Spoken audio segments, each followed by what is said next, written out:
Students, आज हम लोग पढ़ेंगे supplementary chapter 3 my greatest Olympic prize. इसे लिखा है जेसी ओवेंस ने। ये अमेरिका के एथलीट थे। He was born in 1913 and died on 1980। Do you know who was the founder of modern Olympic Games? It was Pierre de Coubertin. Jesse Owens was taking part in the Olympic Games held in Berlin, but he did not like Hitler's master race theory.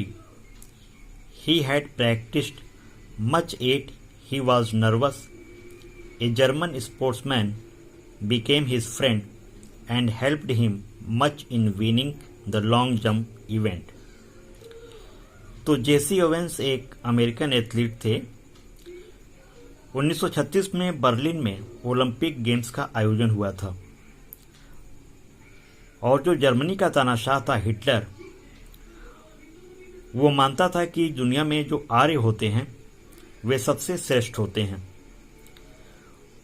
उसको चुनौती देने के लिए Jesse Owens ने निश्चय किया कि मैं बर्लिन ओलंपिक का लंबी कूद मैं जीत करके हिटलर को दिखा दूंगा कि वास्तव में ऐसा नहीं है। तो पहला पैराग्राफ है, it was the summer of 1936 the Olympic games were being held in Berlin because Adolf Hitler childishly insisted that the performers were members of a master race. Nationalistic feelings were running high. और जो राष्ट्रवाद की भावना थी उस Germany में बहुत तीव्र थी। बर्लिन ओलंपिक से पहले जेसी ओवेंस ने लंबी कूद में वर्ल्ड रिकॉर्ड बनाया था। 26 फीट 8.5 इंच ऊंचा कूद के, और ये उम्मीद कर रहे थे कि जेसी ओवेंस ओलंपिक में आसानी से जीत जाएगा।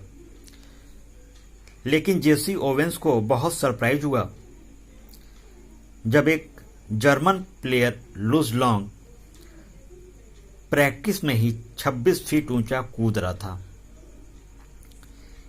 इससे जेसी ओवेंस को थोड़ी टेंशन हुई कि जब लुज लॉन्ग जर्मन प्लेयर प्रैक्टिस में ही 26 फीट कूद रहा है तो एक्चुअल दिन यानी कि गेम वाले दिन कितना ऊंचा कूद सकता है।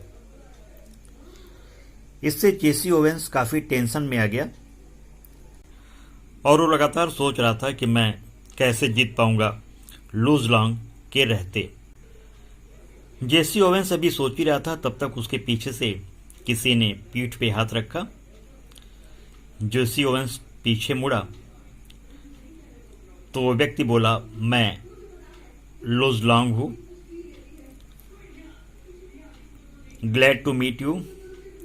Then trying to hide my nervousness, Jesse Owens उससे मिला और जो उसकी नर्वसनेस थी उससे गेट रीड ऑफ यानी छुटकारा पाने की कोशिश करने लगा।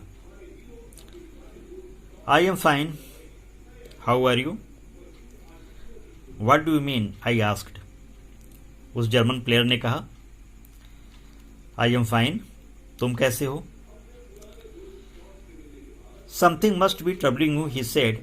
You should be able to qualify with your eyes shut. तुम्हारे लिए मुकाबला आसान होने वाला नहीं है।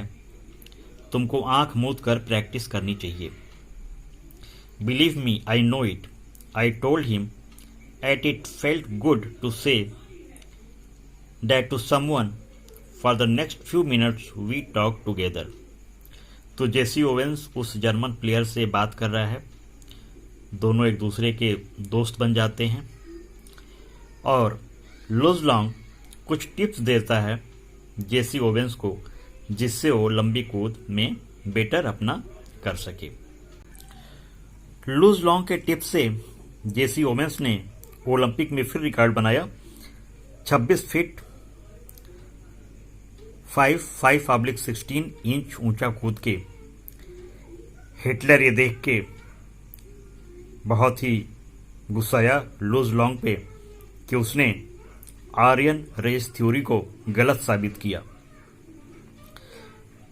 लुज लॉन्ग से जेसी ओवेंस बहुत प्रभावित हुआ और उसको उसका धन्यवाद दिया उसके टिप्स के लिए जो उसने जेसी ओवेंस के साथ शेयर किया था। I realized then too that Luz was a fine example of what Pierre Coubertin, founder of the modern Olympic Games, must have had in mind when he said, "Essential thing in life is not conquering but fighting well." Modern Olympic game के जनक Pierre day कुटबिन ने एक बार कहा था, Olympic में भाग लेना महत्वपूर्ण है, जीतना नहीं। इस तरह की टीम स्पिरिट, इस तरह की गेम स्पिरिट जो लुज लॉन्ग के अंदर थी, इससे जेसी ओवेंस बहुत ही प्रभावित हुआ।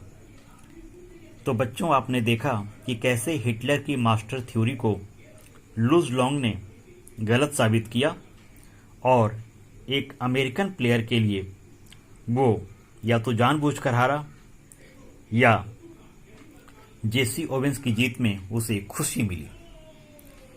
तो आप इस लेसन को पढ़ेंगे, वर्ड्स मीनिंग याद करेंगे, क्वेश्चंस आंसर्स अटेम्प्ट करेंगे।